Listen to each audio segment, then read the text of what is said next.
welcome to beautiful regional Victoria. We are in the picturesque city of Wodonga, home to the winding Murray River, endless activities, incredible cuisine and local produce, so much to do, so much to see, and this bustling, vibrant regional city is set to go off for round 3 of the ProMX Championship presented by AMX Superstores as our riders get their elbows out in the fight for championship points. This round is proudly presented by Victoria, and it is great to be here. Hi, I'm Kate Peck, and with me is 11-time national motocross champion Lee Hogan. Hogs, I think we've got our first mutter for the season. Yeah, we have our first true mutter. We've had some muddy tracks so far, I have no doubt about it. But the rain has fallen. We're in for some treacherous conditions, that's for sure. Yeah, now we've had a couple of MX1 Motos under our belt. The boys have shown their cards, and once again, similar to the end of last year, we've got Aaron Tanti and Dean Ferris up the front, dueling it out. Well, Aaron Tanti, he's got the #1 plate and, of course, the red background for a good reason. Reigning champion. He kind of inconspicuously cruised along at Appen. It was all about Dean Ferris with that 111. We thought he was going to come out on top. Great to see them both holding the red plates though. Yeah, well, let's take a look at the Michelin track preview with yourself and expert commentator Danny Ham.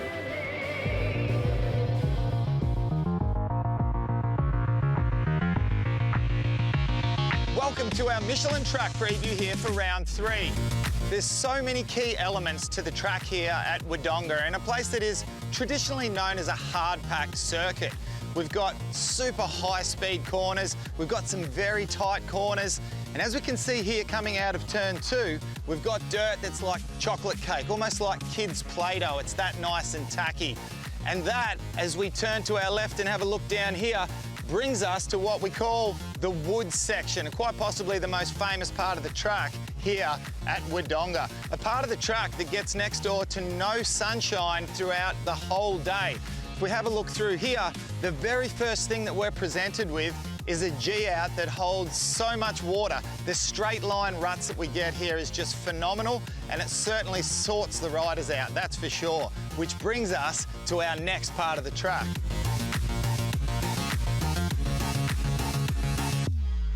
Here we are, the notorious turn 3 here at the Wodonga circuit, and a place that last year we saw over 10 separate ruts, 10 different line selections in just one corner. And a place where if you took a wrong line choice, you could lose not 1 or 2 positions, but maybe 5 or 6 positions just from a bad line choice. Now, when you consider the amount of rain that we've got expected, not to mention the lack of sunshine that makes it down here into the woods section, this is going to be a key spot to keep your eyes on.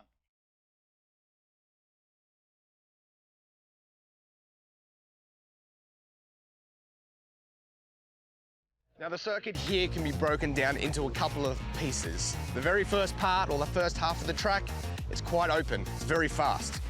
And these riders have the opportunity to start setting themselves up to make passes. Now sometimes those passes can take 2, 3, 4 corners possibly to make these passes, but essentially it's going to come down to this particular corner here. This is a much tighter part of the track. It tightens up a lot more here, as we see here in Michelin Turn.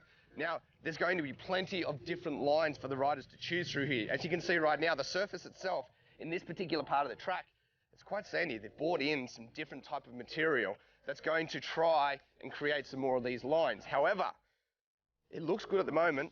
What we're expecting though, with the weather that potentially could be here, this could turn into a key part of the track. There is going to be so many different lines that the riders need to choose from, so they're going to have to think ahead and try and plan these passes out nice and early to ensure they've picked the correct line going through these turns.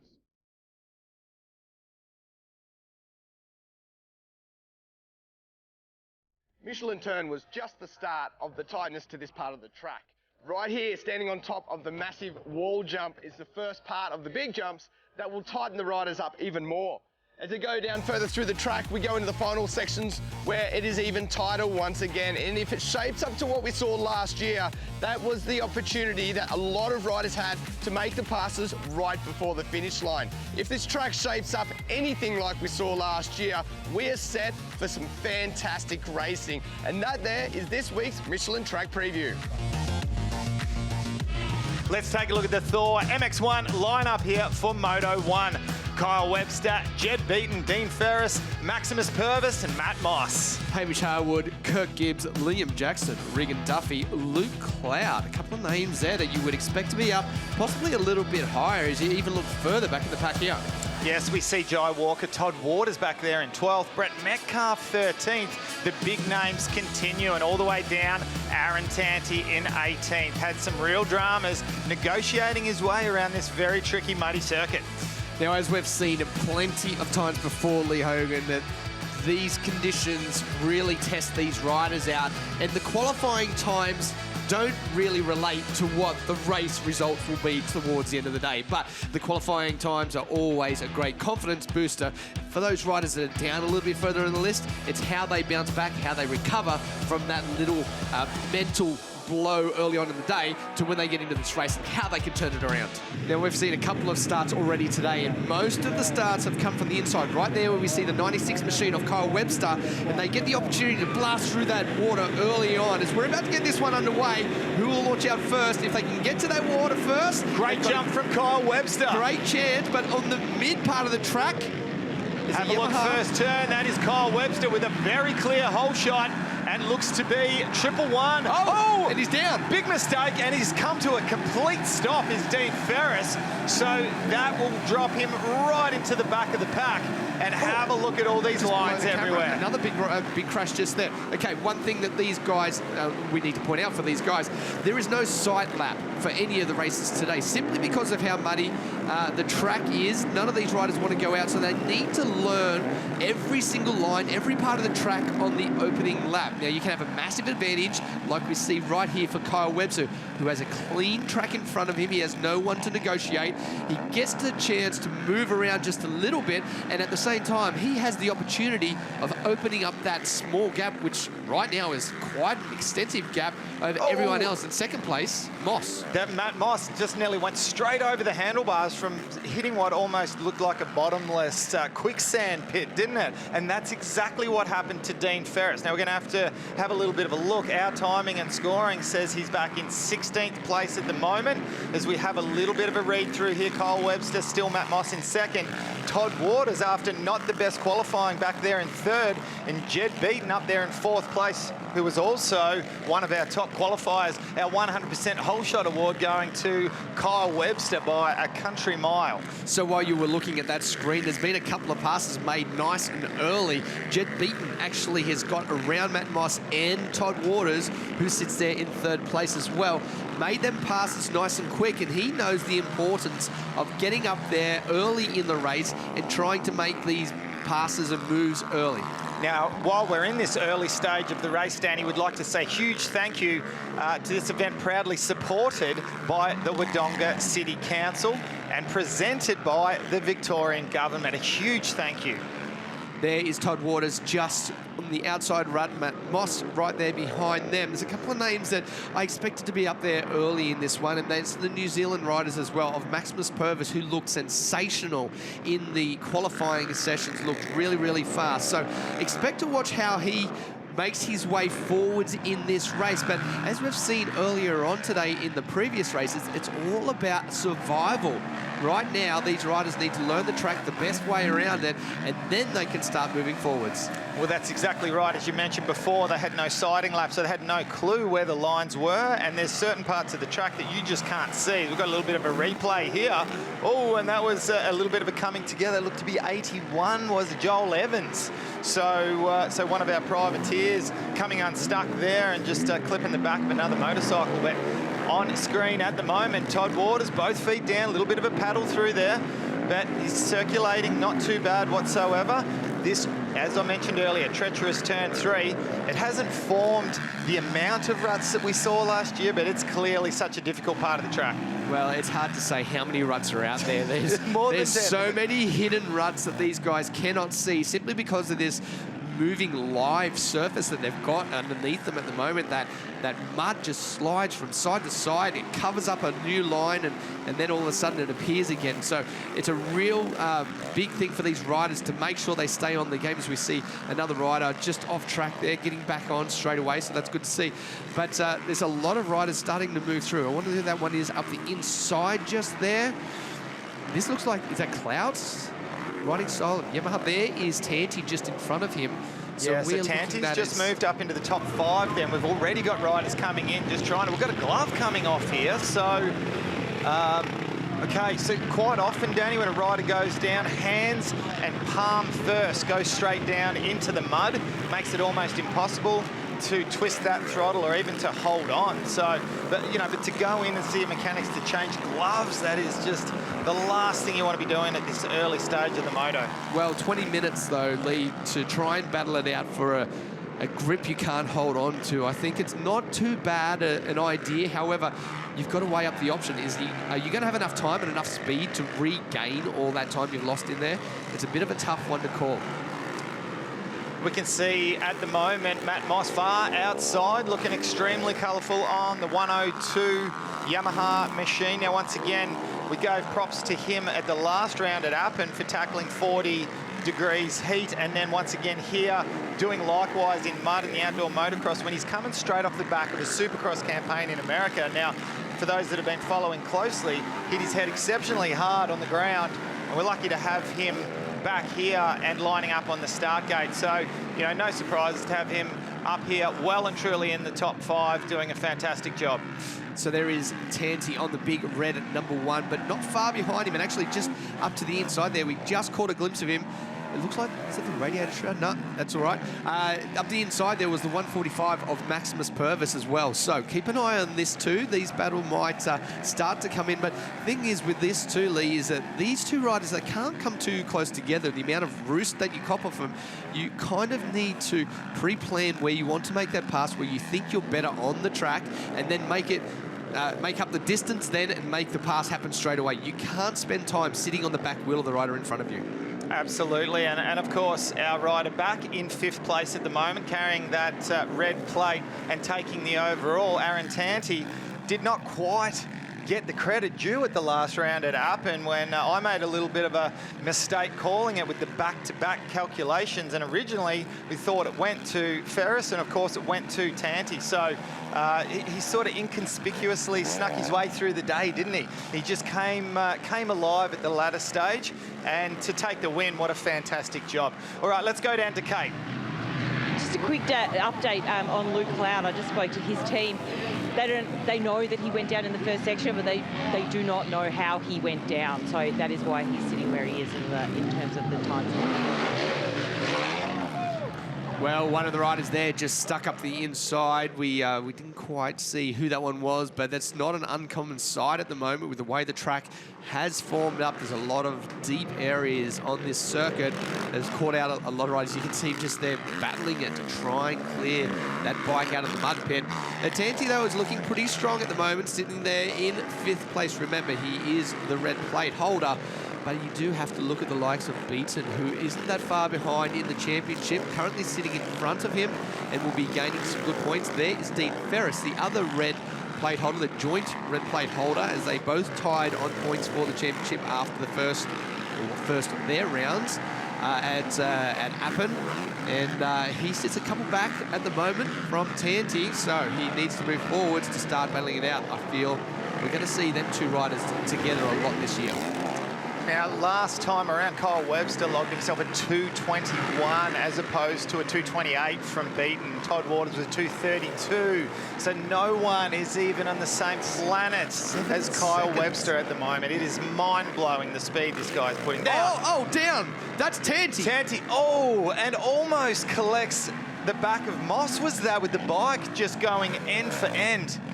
Oh, and then straight away, Ferris tries to throw it away as well.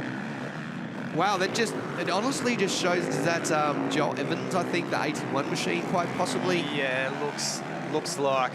Once again, we're on with Dean Ferris now, who looked to be exactly where he wanted to be at the start. Now, let's have a look at our Honda replay here. Top of screen. On the left. Okay, side saddle and completely sideways. And look, I think it looked like it was a lot closer to Mossy than it actually was. But for that bike to go end for end sideways, how did Dean Ferris hold on to that? Just shows how difficult the circuit is right now. And earlier on in the day, we've seen a lot of races go around, but the track was wetter. There was a lot more water laying around, and sometimes that makes it a lot easier. Clout. Yeah, so Clout in Are they? So, oh no, we're looking at cables there. To me, at first, I thought it was something to do with radiator. Of course, Yes. common issue in the mud.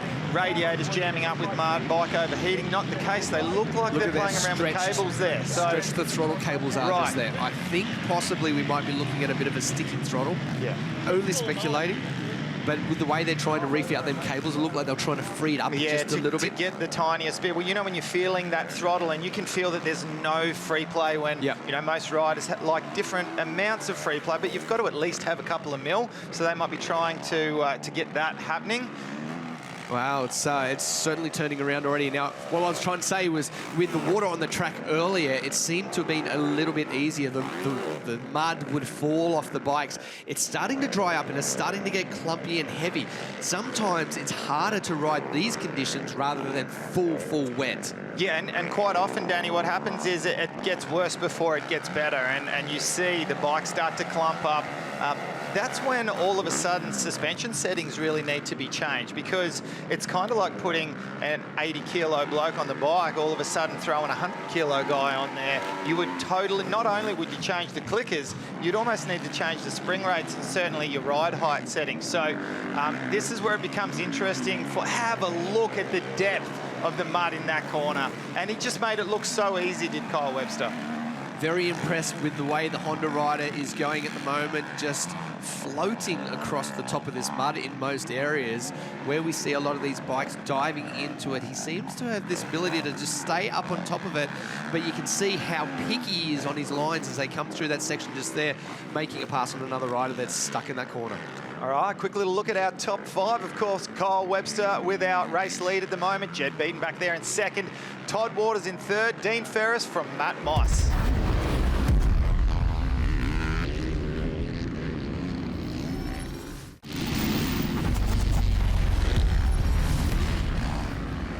Welcome back to the Penrite Oils ProMX Championships, brought to you by AMX Superstores here at Wodonga. Struggles all round here going on at the moment. If you have a look at the running points at the moment, as we see, yes, Regan Duffy, unfortunate for him, the factory gas rider, having some dramas here. But our race leader, Jed Beaton, our championship points at the moment, bumps him up to 65 now, ahead of Aaron Tanti back with 61. Dean Ferris on 60 points. So things are looking very, very nice for Beaton at the moment. And even after whatever happened to him that caused him to drop all those seconds from putting pressure onto Kyle Webster, has put him in a very nice position at the moment. Inside on this shot, I think the Honda's still sitting there, was just below. Okay. So I think, looking at our timing, Webster still hasn't clocked a new time. And he is dropping down. You can see on the left-hand side of the screen, there is no time there. So it's quite potential he is still sitting down on the inside of that corner. As we look at Ferris now, the Yamaha rider, up and over the wall jump here. It's back there in 7th place, as Webster on that board does continue to click backwards. Okay, well, it's certainly a case of watch this space as Matt Moss on the BBR Yamaha comes through number 102, and he has got pressure from Dean Ferris, the 111, and both bikes side by side as they come into this tight left-hander, and it really is a lottery as to which line is going to work the best. And a stall of the motorcycle, just a very, very momentary stall. It's a quick one. You and I have been in these circumstances where you put all this effort in to catch and about to make a pass, and then something happens and then it's gone again. You have to do it all over right now. Mentally, very tough. As we look to this, to the inside, did he stall or did he just hit the maybe a neutral? Could it be a neutral and just fully stopped? No, it looked like the back wheel locked up for a second, so it was a stall. Yes. But it got it going very quickly. Who do we have here? Ferris. Dean Ferris, one of our red plate riders. Surely terminal. That's terminal. It doesn't spit out any quicker than that, and that's the kind of smoke coming from the bike that you feel and you see even as a rider. That looks like it's water going onto the pipe area. That is a lot more than we've seen out of the breather. That's not coming from the breather that we've seen in other races. So I'd be surprised if it makes it there. He may get it to the finish. There's only 2 minutes left to go in this, so 2 more laps. But I'll be surprised.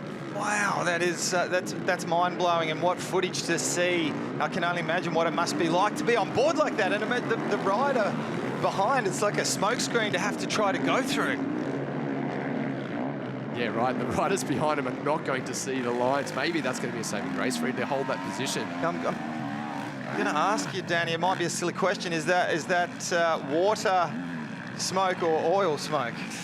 Yeah, I don't know, but because it's very similar. It could be either.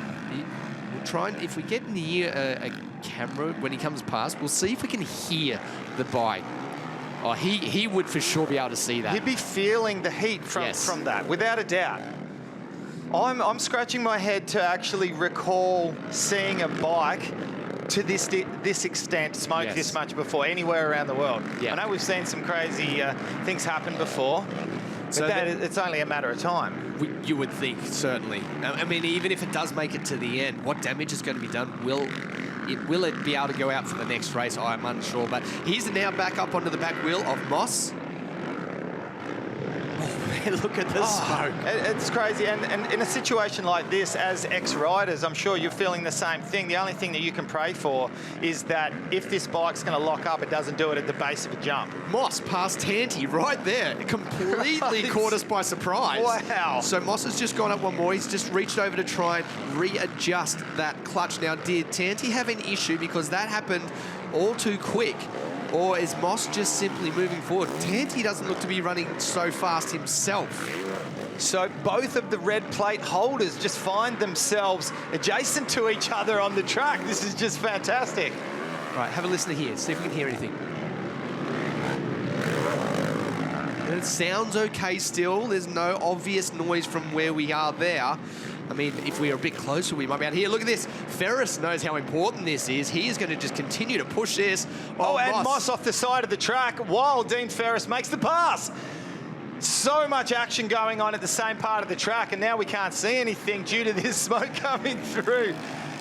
Dean Ferris is doing everything he can to keep this Yamaha alive at the moment. That blue, that looks very blue, that smoke. You hear the people, go, go. Oh, who have we got here? That's Metcalf. Brett Metcalf. So he was sitting in 7th place on our scoring. Look at him trying to get going. There goes Beaton. So Beaton has just put a lap down on Metcalf. So he's lapped through to at least 8th place. Well, there's Gibbs. He finds himself with a sub 1 minute lead now over Todd Waters in 2nd place. So what a phenomenal ride from Jed Beaton. And like you mentioned, unfortunately, Kyle Webster has just kept dropping down and down and down, and that will be the end of his race. Well, we are on the final lap for Moto number 1, and these riders know they're going to have put up a big fight to get to the end of this one. Yes, I was looking at that as well. I wasn't sure if that was someone important. But we are in a lot of lap traffic at the moment. Here is the haze still with the smoke. Is that Yamaha? Yeah, that could have been Tanti. Was that Tanti just stopped? Because that was certainly a Yamaha, and it looked like that colourful gear that they were wearing. If that's the case, he might have expired his bike as well. There it is. Okay, there it is. Oh. But is it expired or is it just a crash? All right, well, the shake of the head and not even an effort to try to start it. That's the one that I saw before on the side. Was that Clout? Was that Clout? Okay, well, let's take our focus now to the head of the pack and the man of the moment, Jed Beaton on the factory Honda. The Boost Mobile Honda has come out of this exactly where he wants to be, and not only will he take race win here in Moto1 of the day, but he will take himself a very nice and handy championship points lead into Moto2. What a sensational ride it's been for Jed Beaton, Danny. Great way to start the day. This Honda's performed beautifully underneath him. And it's all about really just taking your time and making sure you get to the end, and that's exactly what he's done. He has been very precise on everything he's done on the track with the lines he's picked and everything like that. And right now it is showing just nice and patient will get you to that win. Well, here he comes through. It's been a fantastic ride for the number 14 machine. He will tip it into the right-hander in the final corner for race number 1, Moto1 of the Thor MX1 category. What a win, Boost Mobile Honda rider, Jed Beaton. A battle of survival here in this first moto, and he has come out on top. And what a way to do it. It is looking like Todd Waters will be second place, and he has an eternity back to Todd in second. A good 1 minute and 10 seconds there. Gibson, that was just shaking his head and like, can you believe the race we just did? Oh.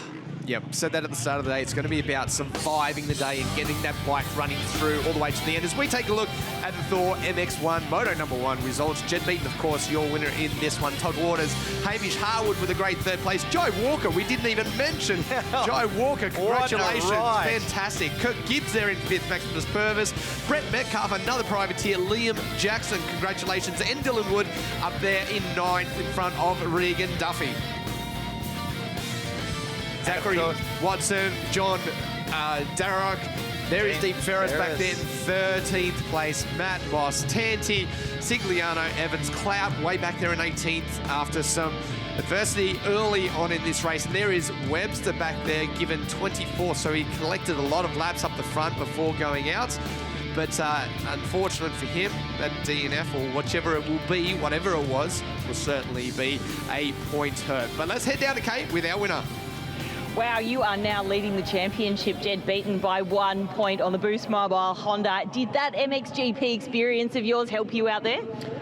Yes and no. I mean, the track's the same for everyone. It's really deep and very technical, so I like those kind of conditions, and yeah, it was good fun. I mean, it was very challenging at the same time, but yeah, I had a small crash out the back there, and then it took me a while to get back up, but yeah, it finished on first, so I can't complain. Yeah, strategy going into the next race, because we've obviously got one more moto to go. Yeah, just the same as this one. Stay up and ride some clean laps. The track's really, really deep, and I can only imagine it'll get deeper. So yeah, it's just the same strategy. Stay on 2 wheels, get a good start, and yeah, go for it again.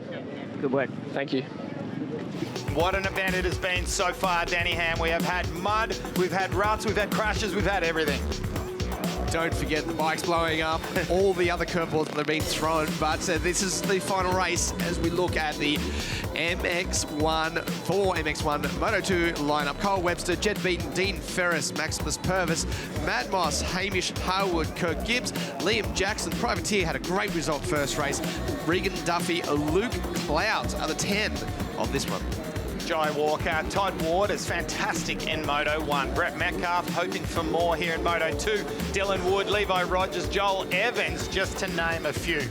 Now, this was scheduled to be a back-to-back race, Lee, but the decision was made early on when we had so much rain, the track was shaping up the way it was, to bring this back to one single final moto. So I think that's a good call with how muddy the riders were getting at the time. It was not something that these riders wanted to come back and the teams wanted to come back and try and fix bikes, especially with the amount of damage that happened to the bikes in Moto number 1. It just wasn't viable, but we are getting set to get this Moto number 2 single race underway. I agree. Brilliant call it was, Danny. We're moments away from that 5-second board being spun around, so keep your eyes peeled. Will it be Jed Beaton who continues to stretch out his points lead, or one of the other red plate holders drop at the gate and they rocket towards turn 1? Gibbs got out of the gate nice and quick at the inside again. What a hole shot by Kyle Webster. Very, very similar, almost carbon copy replica of race 1. Oh, almost getting the front wheel stuck there. As we see, outside was Ferris. Also, Matt Moss having issues going to the very outside as well. There seems to be a couple of riders that I missed on the way through there that we should have seen up the front. We'll try and pick them up. There is Beaton there in 3rd place. Yeah, now in quickly 2nd. slots into 2nd place and looks like he's on a bit of a mission. There we see the first of our red plate holders with Dean Ferris, and we just saw a tip-over crash in the background there. Regan Duffy. It was Duffy. Up the pointiest end of the field. I've seen him for quite a while, and great to see Kirk Gibbs up there as well. The 100% hole shot going to Kyle Webster, 2 from 2. Now we are at a difficult part of the day too. As one Jai of the riders, Walker. Yeah, Jai Walker, 440 down there, smoking already. Have a look at this, Beaton already trying to make these passes early on as we see a slide out there. Well, he Just like has that. made the pass, wasting no time at all. Well, he's almost making the track look dry at the moment, Danny, is Jed Beaton. And I think this is something that we've seen from Kyle Webster from time to time, is the early race, getting into a little bit of a rhythm. Once he gets into his rhythm, he is so fast. But what we saw in the first moto was a complete slop pile of a track, and he loves that stuff. Now, I think he just needs to try to latch onto the back of his teammate here, or we could see Jed Beaton start to walk away. Okay, so looking down our list on the left, we are looking for CDR. There's our first. Aaron Tanti back there in 8th place. No sign of Luke Clout. There he is, 12th. So a couple of guys that we expected to be at the front have got some work ahead of them. Matt Moss right there after, looks like the clutch may have gone.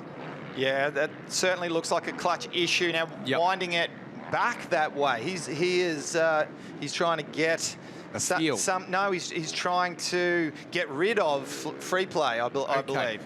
So, no, if you're winding forward, you'll get rid of free play. He's trying to get some free play. So that's basically locked up inside the clutch. Todd Waters there on screen, sits there in 5th place behind Dean Ferris, just in front of him on the 111 machine. So they are both sitting pretty good in this one to challenge for overalls. Well, Ferris unfortunately isn't after his Moto #1 mishaps. If we take a look at the replay here is the pass, set up beautifully. Oh, wheelies through that loose, sloppy mud. Like I said, it's making it look kind of dry at the track. He sort of picked his own line wherever he wanted to go. There was the whiskey throttle off the back. That was a nice one. Oh, that was classic whiskey throttle. And Duffy was very lucky not to get cleaned out by a flying rider there that had not a lot of control. No. Oh, look at the form right there. Just beautiful. Taking the time and stretching out that lead. 4 seconds in 1 lap. Yeah, he's in fine form at the moment. I can say from talking to him on the start grid, he looks very relaxed, and you can hear it in his voice. He was really calm, and we can see that in his riding at the moment. So he's starting to find the kind of form that could spell disaster. Some of the big hitters, as far as points-wise goes, still sit quite a ways back. Dean Ferris, he's back in 4th place, but when you've just dropped a whole race worth of points with a DNF, that's not going to cut it. So they work their way down the back straight here. You can just start to see how that lead is stretching out. Cole Webster still looking good. Let's go into the Honda right-hand turner here. There is Kirk Gibbs, a much better ride this time around. Sits there in 3rd place, but he is soon to have a challenge from the 111 machine of Dean Ferris. Behind them, Waters, of course, and then here's the next battle. That is Duffy and Purvis. And looks like Purvis there is made that pass somewhere. Oh, yellow flag's out just in front of us. We've only got lead riders through here. So did we drop one of our lead riders in this turn the last time around? We might have had a change up front somewhere. Yeah, we'll keep our eyes peeled on that. Whoever it was definitely up and going once again. So it looked like it was, yes, Kyle Webster, number 96. He's had some kind of a mishap, but he looks to be up and going again fairly quickly. So, like we said, struggling to find those early lap, that form that we need to see in the early part of the race. If you're going to latch onto the back of someone like Jed Beaton, you got no choice but to find form, and I think he was maybe trying to force the issue just a little bit too much, who knows. But either way, that can really pump you up a little bit, an early race crash, especially when you've got someone the likes of Dean Ferris almost coming super close together with Kirk Gibbs on the factory KTM machine. Leg off the side of the bike, and he's looking relatively smooth and agile on the bike is Dean Ferris. So I like what I'm seeing. He seems to be heading up towards that head of the pack. Yeah, he's certainly trying to claw back some of those points. Keep your eye on Ferris here. Gets a fantastic drive out of that turn to the outside, switches back. Beautifully thought out, and the two lines so close to coming together right there. Now watch as they come into this corner here. And the right leg here, Danny, just off the side of the bike, almost comes into the side of Gibbs. Gibbs is like, I'm tapping out. I'm just I'm relaxing. We don't both need to be going down here. About making points on this race. Were you going to mention how hard and dry that part of the track is? Exactly what I was about to say. I mean, like, polar contrast to the rest of the track. Certainly challenging conditions for these riders as they move down the back part of the track. Taking a look at the lap times, only a 2:12 for the last time for Jed Beaton. The closest after that is a 2:15. 3 whole seconds difference between our leader and anyone else on the track. And the fastest is, the second fastest is Dean Ferris, of course, who sits there in second place. Todd Waters still holding down fourth place. He sits there behind Kirk Gibbs. Do we see Waters making a charge on Gibbs before this one's out? Yeah, look, I think we're going to have to wait and see how it plays out. I do think he's going to make a little bit of a charge. It's just a matter of how much of a rhythm Todd Waters can get himself into and stay in. He looks like he's riding really, really well, or at least this little part of the track that we've been watching, that's for sure. So let's quickly go down to Kate. Just an update from Craig Dack from CDO Yamaha Monster Energy. He's told the boys to treat this like an enduro with these sketchy conditions, and he would be happy with top 5. All right, well, good pickup there, Kate. And of course, you don't get much more experience than the man himself, Craig Dack. And I know I've raced against Dack plenty of times in conditions like this. So, yeah, to finish first, you first of all have to finish. And I think that's a good mindset, especially Dack would also be playing the long game as well, as far as keeping those bikes alive and ticking along and not having any more mishaps. Because if you want to win a championship, you know, it's hard enough to do it without any injuries, let alone mechanical DNF. So, you know, it's maintenance time as we see a little bit of an off-track excursion there for Dean Ferris. There is Gibbs. He's still not too far behind Ferris, hasn't dropped off the pace not too much. And also Waters was in back of shot just a second ago. So these guys, you know, they might play out the next 10 minutes or so if this is the way it's going to roll. They might play out this next 10 minutes or so and then put a late charge in on the moto. Remember, it's 25 minutes, still got 17 to go. You don't want to be doing anything silly through this mid part, and I think a lot of the riders have learned that already. Yeah, I think we're seeing a completely different track. It was an absolute slosh pit, the first moto, for everyone, Jed Beaton included, even though he won that race. So the 23 machine just to the outside off. Yeah. So actually got a little bit of a lift of the front wheel and then put it back down on top of the right, and it just blew through. It's not how you want to ride the run. Unfortunate for him, goes down. You'll have to pick it back up, but at least now it's not full of mud and he's able to pick it up okay. That was an interesting jump there from Gibbsy, as he just must have got what I predict was cross-rutted and did almost a freestyle trick off that jump, landed sideways, no problem whatsoever. But Todd Waters looks to be closing in a little bit now on Kurt Gibbs. I think it's only a matter of time before we see these two have some form of a little battle. There's an interesting line there. It looked like he almost had to pause to be able to slot into that line. Do you think he meant to hop into that one or missed it by one? I think that's where that line was actually going, but he had to take a second to read the roadmap that was in front of him and try and work out which was the best way to get through it. Once you're locked into those lines, it's very hard to try and change it up, but still just sits only a couple of seconds behind Gibbs there in front of him, 2.6 the last time they crossed, but it is visually a lot closer right now. So expect to see something out of them. And Kyle Webster trying to rebound here as well and get those points back that he lost by what we think is a bit of a tip over there. Certainly was up there and all of a sudden down. So he should. Oh, Waters. Did you catch that? Just overbalanced going into that rut caught him out. So he's going to drop back a little bit again and closer to Kyle Webster at the moment. But Webster is also doing his best to try and fall back a little bit more. Yeah, it was almost like a Pilates hip flexor move there for Kyle Webster. You don't want to do too many of them or you might find yourself giving yourself a little bit of a strain. As we look once again, foot dab, and nearly off the side of the bike. And yeah, it's never good when that happens. And of course, it's that turn 3 once again, just causing dramas for so many people as we see these riders coming into Michelin turn, the left-hander with so many lines in it. Todd Waters sets off once again after Kurt Gibbs, but likewise, he's trying everything he can to stay ahead of Kyle Webster.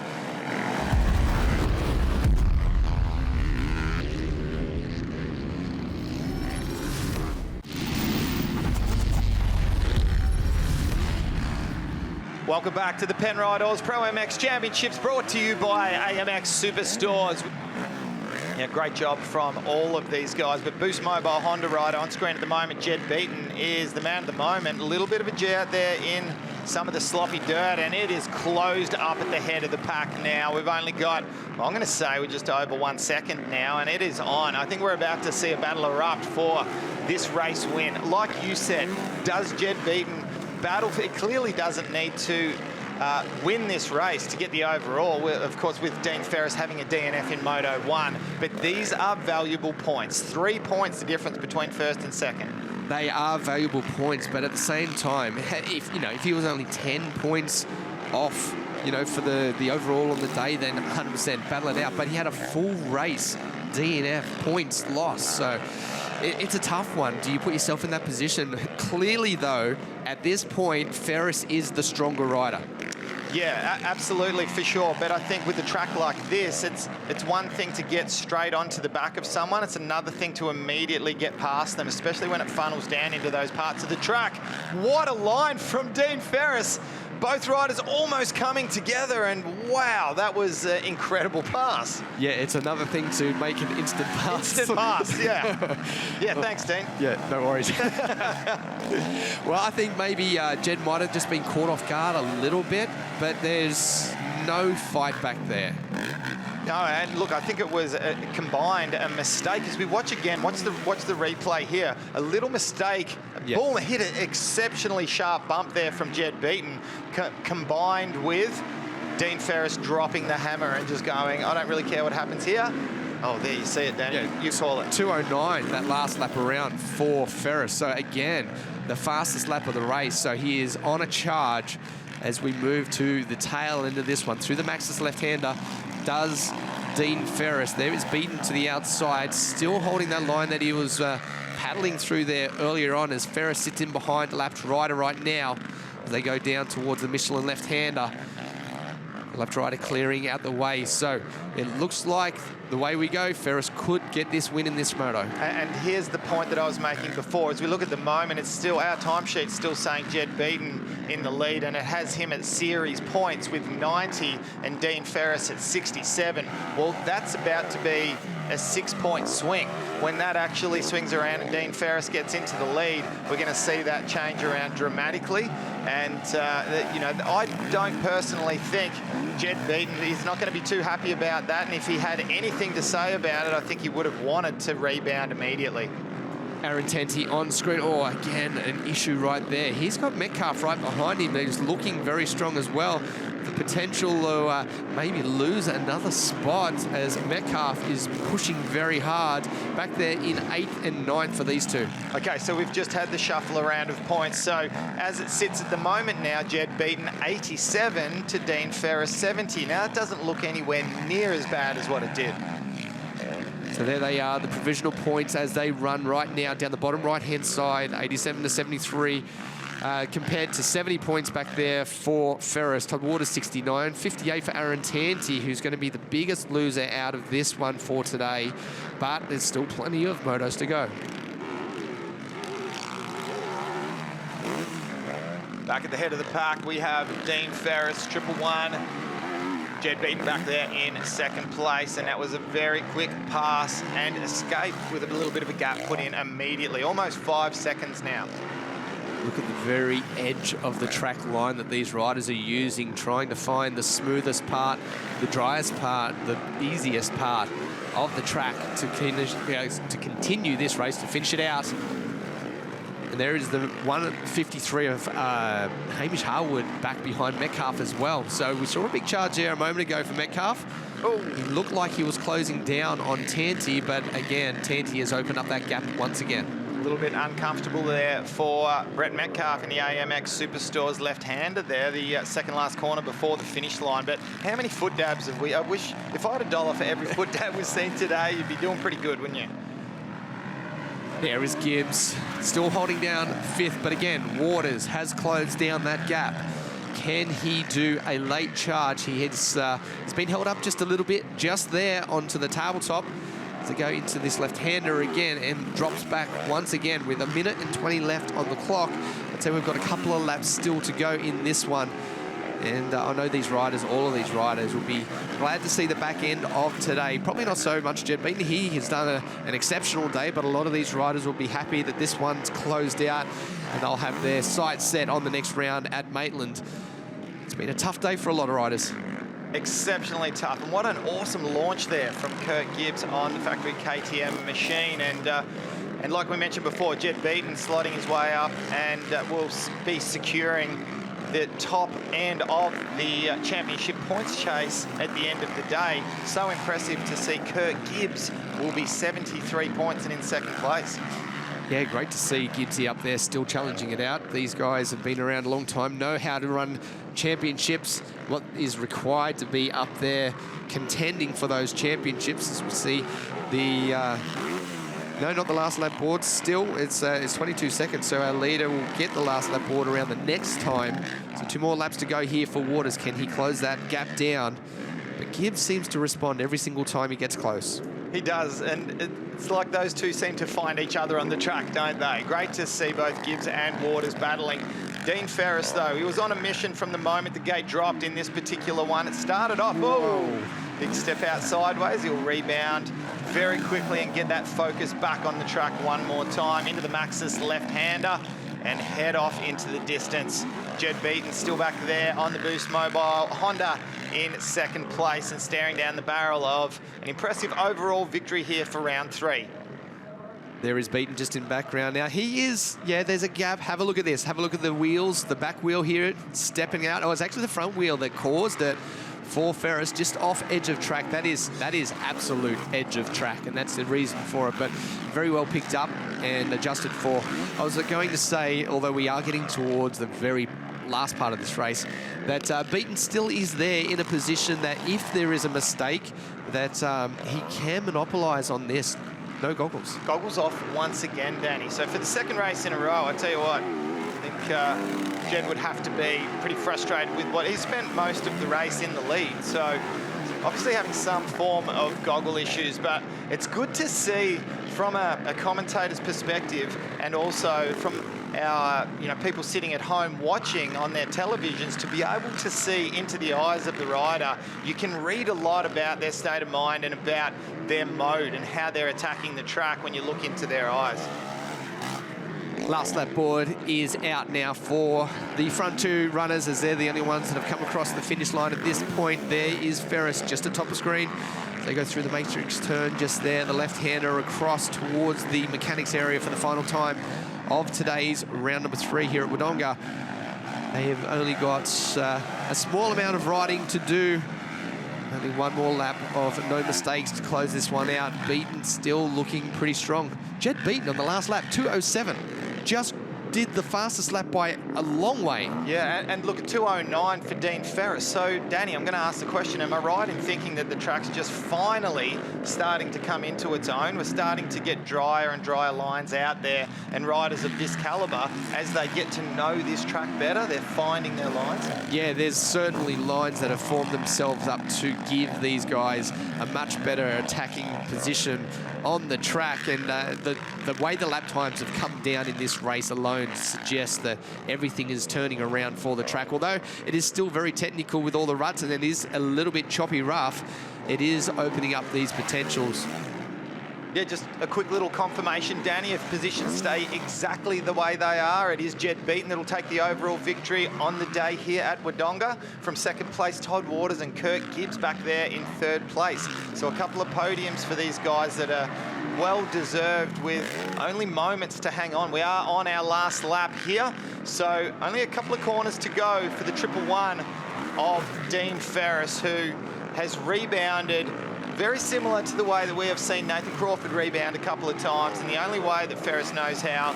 He's a veteran of the sport and has so many championships under his belt here. He's done many incredible things from an international side of things, from America to Europe, and of course, back-to-back national championships in Australia. Makes his way through and up and over the finish line, and a sensational victory here in Moto2 for Dean Ferris. Congratulations. Let's take a look at the results. MX1 Moto2, thanks to Thor. Dean Ferris with the win. Jed Beaton in second place. Kurt Gibbs rounding out the top 3. Waters back there. Webster, Hamish Harwood with another great result. Aaron Tanti, a 7th. Maximus Purvis, Luke Clout, Brett Metcalf back there in 10th place. Regan Duffy in 11th, Zachary Watson, Dylan Wood, Liam Jackson in 14th, and Joel Evans rounding out the top 15. A few of our good privateer riders that we do see up there quite often, not quite able to break into the top 10 in this race on a very tricky day and a very testing day for all riders on track. And these privateer riders got to go home, clean up all those bikes. Why don't we head down though to Kate, Stoneland Podium. Dean Ferris, winner of that moto, a really hard charge from you, important championship points. Yeah, it was. I need to play it really safe in this one because, you know, I crashed so many times. The first one, blew up a bike and everything, lost points. But no, I just kind of chipped away and I kept Jed in sight. And then I thought I'll put on a charge in one lap when we caught the lappers and catch him off guard, and that's what I did. He didn't have time to react, so my little game plan worked. But yeah, no, all good. Hey, just want to say a huge thanks to you know, the obvious sponsors, Brisbane Motorcycles and Yamaha, and then a few of my smaller ones, JL, McFadden Groups, and yeah, Scott, Fox, and yeah, thanks for coming, guys. Yeah. Well done, Dean. Cheers. Well, it's always a pleasure coming to Wodonga, and a huge thank you goes out to the Victorian Government and the Wodonga Council for their amazing hospitality. We do hope you've enjoyed all the action from round 3 with the Penrite Oils ProMX Championships, brought to you by AMX Superstores. On behalf of Danny Ham, Kate Peck and myself, Lee Hogan, thanks for your company. Be sure to join us May the 7th as we head to Maitland in New South Wales for round 4 of the championship. Goodbye for now.